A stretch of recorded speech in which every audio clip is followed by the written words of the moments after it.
Coulomb's law. Coulomb's law हमें क्या बताता है? कूलम्ब्स लॉ हमें दो चार्जेस के बीच एक्ट करने वाले फोर्स के बारे में बताता है। लेट कोई दो चार्जेस हैं Q1 एंड Q2 और इनके बीच में सेपरेशन है R। तो according to Coulomb's law, force between charges एक directly proportional to the of charges and square of distance।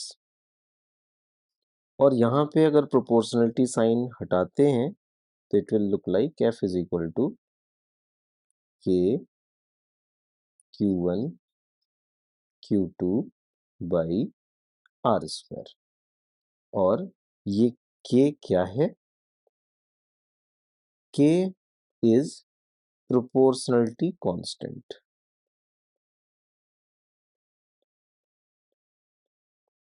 K is proportionality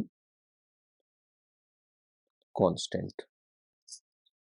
ये लॉ आपको थोड़ा सिमिलर सा दिखेगा जैसे कि आपने ग्रेविटेशन चैप्टर में फॉर्मूला पढ़ रखा है, F is equal to G m1 m2 by are square, force between two masses के लिए।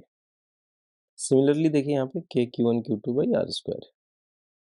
इस फॉर्मूले में आपको Q1 charge on one body, Q2 charge on another body, ये तो समझ में आ रहा है। R दोनों चार्जेस के बीच का सेपरेशन है, ये बात भी समझ में आ रही है। और ये F क्या है? फोर्स है, एक चार्ज दूसरे चार्ज पे जो फोर्स अप्लाई करेगा। यहाँ पे चार्ज के पॉजिटिव या नेगेटिव नेचर के बारे में कुछ मेंशन नहीं है, तो बाय डिफ़ॉल्ट आप चार्जेस को कैसा कंसीडर करेंगे? पॉजिटिव कंसीडर करेंगे। और फिर ये जो फोर्स मिलेगा आपको किस तरीके से मिलेगा? इस तरीके से रिपल्सिव फोर्स लग रहा होगा, क्योंकि दोनों ही सेम नेचर के चार्ज हैं, दोनों ही पॉजिटिव हैं। ओके, तो सबसे पहले हम इस फॉर्मूले की एक समझ के लिए बहुत बेसिक से क्वेश्चंस करते हैं, देन हम आगे प्रोसीड करेंगे। क्या बहुत ही बेसिक से क्वेश्चन करना चाह रहा हूं मैं आपके साथ यहाँ पे। कैसा क्वेश्चन करना चाह रहा हूँ? क्वेश्चन नंबर 1 कह रहा है कि अगर चार्जेज को डबल कर दें तो क्या होगा? If charges are doubled. तो देखिए, हम बहुत डिटेल में लिख के इसे नहीं सॉल्व करेंगे, एग्जाम पॉइंट ऑफ व्यू से जो अप्रोच होना चाहिए उस डायरेक्शन में मैं बात करूंगा। फोर्स का ये फॉर्मूला है और चार्जेस को डबल कर दिया, मतलब Q1 भी डबल और Q2 भी डबल। सो जब आप फोर्स के लिए सॉल्व करोगे तो अल्टीमेटली आपको क्या मिलने वाला है? न्यूमरेटर में 2 और 2 का फैक्टर मिलने वाला है। सो फोर्स कैसा दिखेगा? नया force that is F dash will be equal to, factor क्या मिला था हमें? 2 एंड 2, 2 एंड 2। ये चार्ज भी डबल हो गया, ये चार्ज भी डबल हो गया, दोनों न्यूमरेटर में है। तो F is equal to 2 into 2 times F, that is F dash is equal to 4F। Charges को डबल करेंगे तो फोर्स 4 टाइम्स हो जाएगा। इसी तरीके से एक और पार्ट करते हैं हम कि चार्जेस डबल्ड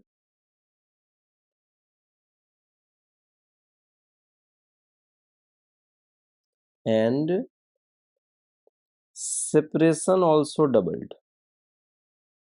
चार्जेज भी डबल कर दिया एंड सेपरेशन भी डबल कर दिया। तो अब जब आप सॉल्व करोगे तो आपको कैसा रिजल्ट दिखेगा?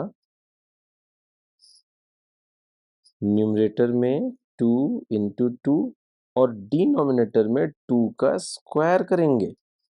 तो new force F dash 2 into 2 by 2 square times F। Numerator में 4, 2 2 जो 4 और डिनोमिनेटर में भी 2 स्क्वायर दैट इज 4। 4 4 कैंसिल हो जाएंगे और आपको क्या मिलेगा? F dash will be equal to F only. Simply हम क्या कर रहे हैं यहाँ पे? हम फैक्टर्स को देख रहे हैं। चार्जेस को डबल किया तो इस Q1 की जगह 2 लिख दिया, Q2 की जगह भी इस Q2 का फैक्टर 2 लिख दिया, सेपरेशन R की जगह 2 लिख दिया, R का स्क्वायर था तो 2 का भी स्क्वायर हुआ। फैक्टर से हम ये रिलेट कर पा रहे हैं कि फोर्स पे क्या इम्पैक्ट आएगा। सिमिलरली एक और क्वेश्चन भी सॉल्व करना चाहेंगे यहाँ पे हम। लाइक अगर क्वेश्चन यूं कहता है कि चार्जेस को 10% इंक्रीज कर देंगे तो क्या इम्पैक्ट आएगा। चलो ये भी कर लेते हैं। Third part is charges increased by 10%। Charges 10% increase कर दिया तो इन दैट केस चार्ज की नई वैल्यू अब कैसी दिखेगी आपको। F dash will B Q plus Q का 10%, it will be 1.1 Q. Again 1 मुझे सिर्फ फैक्टर लिखना है तो Q लिखने की जरूरत नहीं है, मैं सिर्फ फैक्टर लिखूंगा, दैट इज 1.1। ऐसी सेकंड चार्ज भी क्या हो गया 1.1। सेपरेशन में तो कोई इफेक्ट नहीं बोला, क्वेश्चन के अकॉर्डिंग सिर्फ चार्ज इंक्रीज हुए हैं, दिस इंटू एफ। 1.1 इंटू 1.1 क्या होगा 1.21 एफ। और फोर्स एफ डैश पहले एफ रहा होगा और नया क्या हो गया 1.21 एफ, तो हम ये भी कह सकते हैं कि the force is increased by 21%। Force increase by 21%। तो ये बेसिक मैं क्वेश्चन बता रहा हूँ आपको, जो चार्जेस के वेरिएशन के बेसिस पे बड़े ही बेसिक लेवल के क्वेश्चंस बन सकते हैं। ओके, अब इस टॉपिक को समझने के लिए मैं आपसे ये के के बारे में कुछ डिस्कशन करना चाहूंगा। K that is proportionality constant.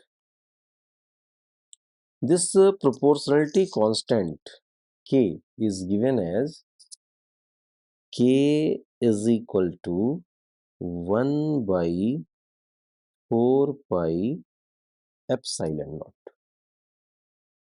ये एप्सिलॉन नॉट टर्म आपको नया दिख रहा होगा, ऐसा शायद पहले कभी आपने ना सुना हो, तो इस एप्सिलॉन नॉट को मैं भी डिस्कस करना चाहूंगा। बट पहले वैल्यूज लिख दूं, k is equal to 1/4 pi epsilon not, और ये कब होता है फॉर वैक्यूम। अगर चार्जेस को वैक्यूम में प्लेस किया गया हो उस केस में k की वैल्यू आपको लेनी है 1/4 पाई एप्सिलॉन नॉट, और इस 1/4 पाई एप्सिलॉन नॉट की वैल्यू होती है 9 इंटू 10⁹ एसआई सिस्टम में, यानी यूनिट लिखूं तो न्यूटन मीटर स्क्वायर पर कूलम स्क्वायर, और इसकी वैल्यू होती है 1 कब सीजीएस सिस्टम में।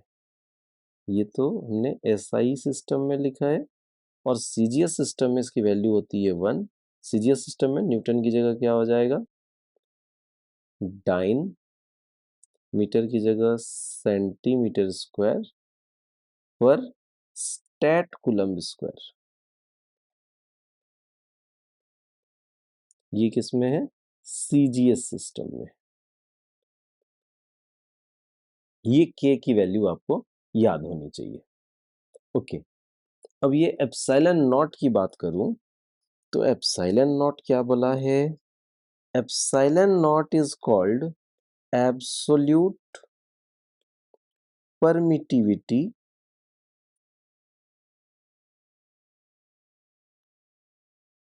Of free space.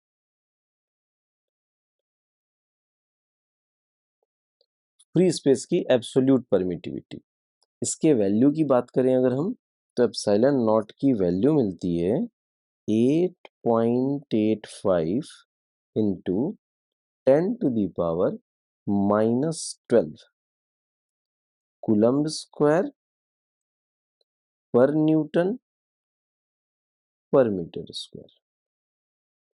सिंपली कहें तो 1/4 पाई एप्सिलॉन नॉट का जो भी यूनिट था उसका उल्टा हो जाएगा, क्योंकि ये 1/4 पाई एप्सिलॉन नॉट था और फिलहाल एप्सिलॉन नॉट की बात हो रही है। अभी आपके मन में आ रहा होगा ये क्या चीज़ है, ये परमिटिविटी क्या है, अजीब सा लग रहा है। ये परमिटिविटी एक्चुअली एक मेजरमेंट है कि कोई मीडियम इलेक्ट्रिक फील्ड को कितना अलाउ करता है। तो हर मीडियम की अलग-अलग बिहेवियर होगी, इस वजह से परमिटिविटी अलग-अलग मीडियम की अलग-अलग होगी। किसी मीडियम की परमिटिविटी को कैसे एक्सप्रेस करते हैं? एप्सिलॉन से एक्सप्रेस करते हैं। Epsilon is called absolute permittivity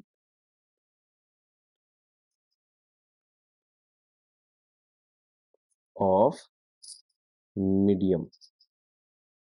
medium की एब्सोल्यूट परमिटिविटी। और epsilon can be given as epsilon equal to epsilon not into epsilon R. यहाँ पे एप्सिलॉन आर फिर से एक नया टर्म आ गया। इस एप्सिलॉन आर को कहते हैं रिलेटिव परमिटिविटी ऑफ मीडियम। और ये रिलेटिव परमिटिविटी की वैल्यू अलग-अलग मीडियम के लिए अलग-अलग होगी। रिलेटिव परमिटिविटी की वैल्यू के बारे में थोड़ी सी बेसिक जानकारी हमें होनी चाहिए। लाइक एप्सिलॉन आर की वैल्यू 1 से इंफिनिटी के रेंज में लाई करती है।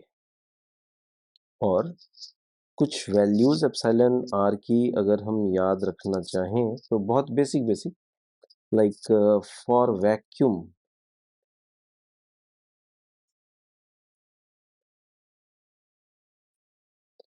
Vacuum epsilon are is equal to 1। Air की बात करें तो एयर के केस में एप्सिलॉन आर की वैल्यू 1.0013 होती है। इसे भी आप लगभग नियरली इक्वल टू 1 ही कंसिडर कर सकते हैं। इसके अलावा अगर वाटर की बात हो तो वाटर के केस में एप्सिलॉन आर की वैल्यू 80 होती है। देन किसी कंडक्टर की बात हो या मेटल की बात हो तो मेटल्स के लिए या कह लें कंडक्टर्स के लिए एप्सिलॉन आर की वैल्यू इनफाइनाइट होती है।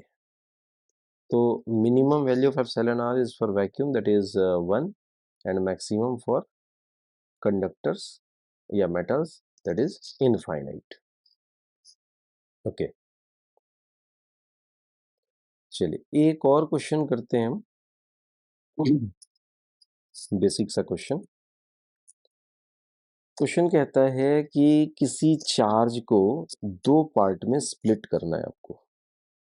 क्वेश्चन क्या कह रहा है कि कोई चार्ज Q है और इसको दो पार्ट में स्प्लिट करें। तो एक पार्ट मान लेता हूँ स्मॉल q, फिर दूसरा पार्ट हो जाएगा capital Q minus small q। दो पार्ट में स्प्लिट कर दिया मैंने। क्वेश्चन की डिमांड ये है कि जब आप स्प्लिट करते हो तो for a given separation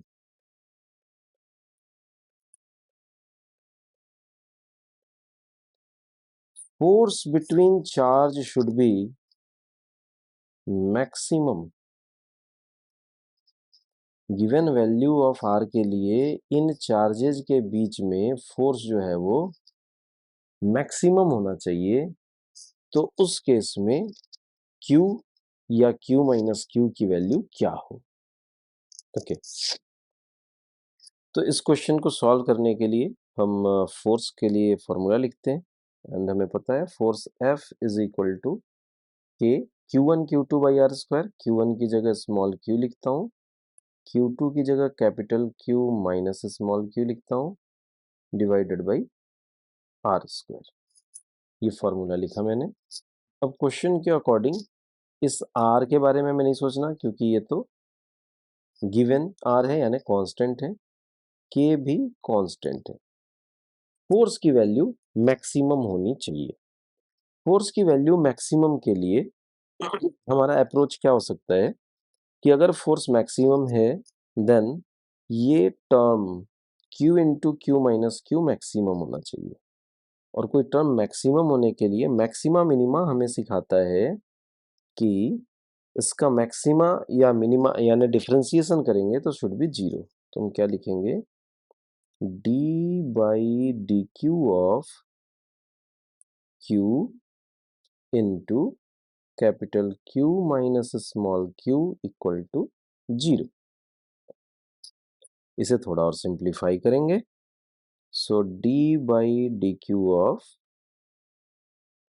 small q capital Q minus small q square equal to zero. यहां से हम और क्या लिख सकते हैं, small q into capital Q का डिफरेंशिएशन स्मॉल q के रेस्पेक्ट में। Capital Q is constant, that is total charge. ये तो कांस्टेंट होगा, कोई गिवन चार्ज होगा, सो इसे एज अ कांस्टेंट ट्रीट करेंगे। तो डिफरेंशिएशन क्या आएगा, कैपिटल Q स्मॉल q का differentiation with respect to small q 1 हो गया, माइनस q स्क्वायर का डिफरेंशिएशन क्या होगा, 2q। So small capital Q minus twice small q equal to zero. और यहां से आपको मिलता है small q is equal to capital Q by 2, या फिर second charge, that is capital Q minus small q will be equal to capital Q minus capital Q by 2 equal to capital Q by 2। यहाँ से हम ये notice कर सकते हैं कि जो दो चार्जेस मिले, जो दो पार्ट मिले हमें इस चार्ज के, ये दोनों इक्वल है। सो अगर हम चार्ज को हाफ हाफ डिवाइड कर दें, इक्वल इक्वल डिवाइड कर दें, तो इन चार्जेस के बीच का फोर्स मैक्सिमम होगा। इसी चीज़ को मैथमेटिक्स में एक सिंपल सा फॉर्मूला भी है, थ्योरी भी है, जो ये कहता है कि किसी भी गिवन नंबर को अगर आप दो इक्वल पार्ट में डिवाइड कर दोगे तो उनका प्रोडक्ट मैक्सिमम होगा। अगर ये बात आपको पता हो तो आपको बड़ी आसानी से पता है कि इस q को आप दो पार्ट में डिवाइड कर दो, that is q by 2 and q by 2, then force will be maximum. Okay, चलिए तो अगले क्वेश्चन की तरफ बढ़ते हैं हम लोग। और अगला क्वेश्चन हमसे कहता है कि दो आइडेंटिकल लाइक चार्ज हैं और उनके मास भी इक्वल है। दो पार्टिकल्स हैं, कोई भी दो पार्टिकल ले लेते हैं हम, ये दोनों आइडेंटिकल है। ठीक है, आइडेंटिकल किस सेंस में है, इन दोनों के मासेस भी इक्वल है m और m, और इन दोनों पे चार्जेस भी इक्वल है। ठीक है भाई, और इनके बीच में कोई सेपरेशन r मान लेते हैं।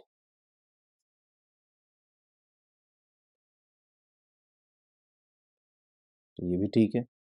अब बोलता है कि अगर इनके बीच का इलेक्ट्रोस्टैटिक फोर्स इनके बीच के ग्रेविटेशनल फोर्स को बैलेंस करे, F electrostatic is equal to F gravitational, then उस केस में आपको बताना है कि स्पेसिफिक चार्ज क्या है। स्पेसिफिक चार्ज क्वेश्चन कह रहा है if F equal to F G, then specific charge का मतलब आपको पता है, चार्ज बाई मास रेशियो, इसे कहते हैं specific charge. Then Q by M equal to what. चलिए, तो अभी मैंने आपको ग्रेविटेशनल फोर्स रिकॉल भी कराया था, और आप बड़ी आसानी से रिकॉल कर सकते हो। क्या लिख सकते हो आप, इलेक्ट्रोस्टैटिक फोर्स मीन्स के Q1 Q2 दोनों इक्वल इक्वल है, so Q square by R square is equal to G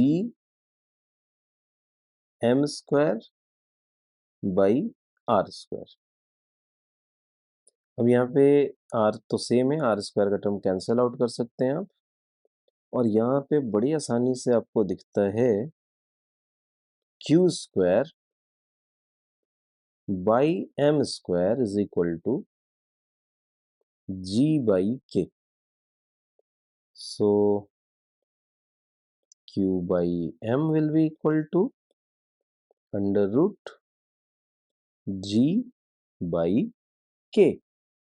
K की वैल्यू अगर आप पुट कर देते हो तो K होता है 1/4 पाई एप्सिलॉन नॉट. ये G अपॉन में K है, सो ये कैसा दिखेगा 4 पाई एप्सिलॉन नॉट G. ये आ गया हमारा आंसर. चलिए इसी तरीके से एक और क्वेश्चन करते हैं हम. अगला क्वेश्चन कहता है कि एक चार्ज है कैपिटल Q और वो चार्ज फिक्स्ड है. एक चार्ज लिया कैपिटल Q और इस चार्ज को फिक्स कर दिया. अब कहता है कि एक दूसरा चार्ज पार्टिकल है और वो इस चार्ज पार्टिकल के अबाउट हॉरिजॉन्टल प्लेन में हॉरिजॉन्टल प्लेन में सर्कुलर मोशन कर रहा है. तो लो जी, इसको मैंने सर्कुलर मोशन करा दिया.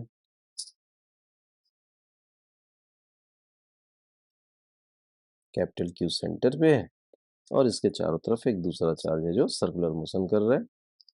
दूसरे चार्ज के लिए स्पेसिफिकेशन गिवन है. It's charge is -Q and mass is m.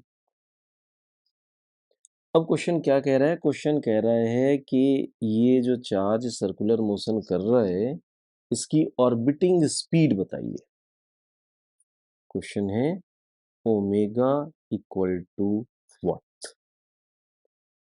Omega find out करना है हमें. इस क्वेश्चन में एक बेसिक सी बात आपके मन में आ सकती है कि ये सर्कुलर मोशन कर ही क्यों रहा है. तो देखो बच्चे, यहाँ पे अगर चार्ज पार्टिकल सर्कुलर मोशन कर रहा है तो जरूर इसे सेंट्रीपिटल फोर्स मिल रहा होगा. सेंट्रीपिटल फोर्स का मतलब टुवर्ड्स सेंटर वाला फोर्स. तो सेंटर की तरफ फोर्स कौन अप्लाई कर रहा होगा? एक तो चार्ज है पॉजिटिव और दूसरा चार्ज है निगेटिव. इनमें अट्रैक्शन होगा तो ऑफ कोर्स -Q को +Q अपनी तरफ यानी सेंटर की तरफ अट्रैक्ट कर रहा होगा. And definitely this attractive force should be equal to centripetal force. तो हमें आइडिया मिल गया क्वेश्चन कैसे सॉल्व करना है. फटाफट सॉल्व करते हैं. सेंट्रीपिटल फोर्स यानी कि mv² by are. mv² by are लिख सकते हैं हम.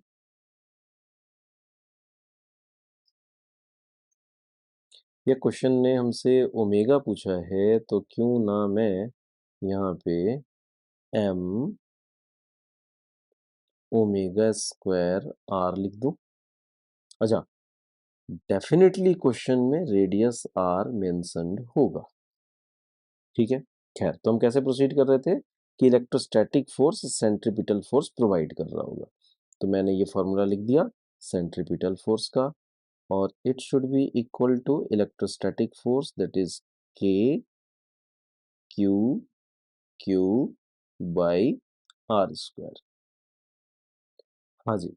यहाँ पे आपके मन में ये डाउट आ सकता है कि ये -Q है तो आपने सिर्फ +Q क्यों लिखा. ये -Q ये +Q के बेसिस पे फोर्स का डायरेक्शन हमने ले लिया. तो इस चार्ज के निगेटिव होने से जो इम्पैक्ट आता वो किस पे आता कि फोर्स अट्रैक्टिव होगा या रिपल्सिव होगा, यही हमें चेक करना होगा. हमने ये देख लिया कि फोर्स अट्रैक्टिव है और जिसकी वजह से सेंट्रीपिटल फोर्स प्रोवाइड कर रहा है. तो अब आपको यहाँ -Q लिखने की कोई ज़रूरत नहीं है. ओके. सो यहाँ से हम सिंप्लीफाई कर लें तो हमें बड़ी आसानी से क्या मिल जाएगा. Omega is equal to under root, क्योंकि ओमेगा स्क्वायर था, और ओमेगा स्क्वायर तो यहीं रहने देता हूँ, आर डिनोमिनेटर में और एम डिनोमिनेटर में. Okay. So K Q Q upon M R cube. अच्छा, सपोज करो क्वेश्चन वाले ने आपसे ये भी पूछ ही लिया कि v क्या होगा. ऑर्बिटल स्पीड क्या होगी। ये तो मैंने एंगुलर स्पीड फाइंड आउट किया ओमेगा। अगर आपसे पूछता है कि ऑर्बिटल स्पीड क्या होगी, v क्या होगा, तो आपको ऑलरेडी ओमेगा मिल चुका है, तो आप v is equal to R omega use कर सकते हो। v is equal to R omega, so r root k q q by M R Q. अब देखो आप, ये r अगर रूट के अंदर जाता तो आर स्क्वायर बनता, सो r टू द पावर 3 से ये सिर्फ r बन जाएगा, और आपको क्या मिलेगा यहाँ पे, अंडर रूट के Q Q by M R. यहाँ से आप नोट्स कर सकते हैं कि orbital speed is inversely proportional to under root R. यहाँ से आप नोट कर सकते हैं omega inversely proportional to 1 by root R cube कह सकते हैं, या रूट आर क्यूब का मतलब क्या होता है, आर रूट आर। या इसी चीज को आप ऐसे भी कह सकते हो कि ओमेगा प्रोपोर्शनल टू 1/r⁴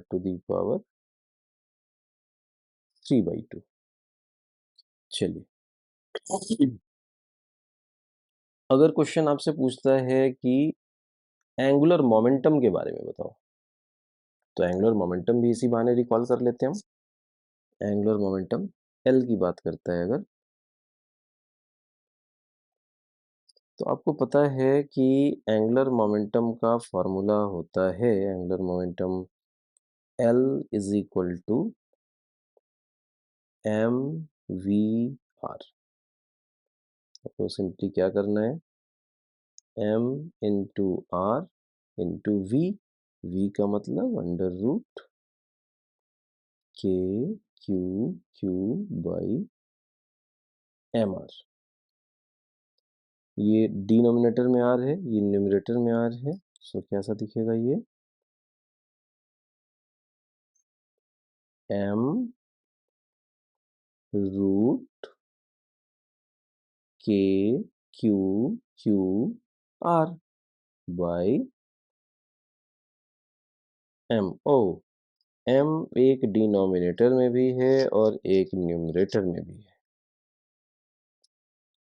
तो m को भी हम सिंप्लीफाई कर सकते हैं। यहाँ पे स्मॉल m होना चाहिए था, क्योंकि सेम मास है ना, तो उसे स्मॉल m डिनोट किया था। ओके, सो ये m भी रूट में आएगा, और फिर this result will look like, sorry एक मिस्टेक हुआ मेरे से, मैंने m को कंसिडर नहीं किया। It will look like under root के Q q m r. Denominator में रूट एम आर, न्यूमरेटर में एम आर, कैंसिल करेंगे तो न्यूमरेटर में टर्म रूट में आ जाएगा, ये भी रूट ये भी रूट, तो सबको एक साथ लिख दिया। और यहाँ से आप ये बात नोटिस कर सकते हैं कि angular momentum L is proportional to under root are.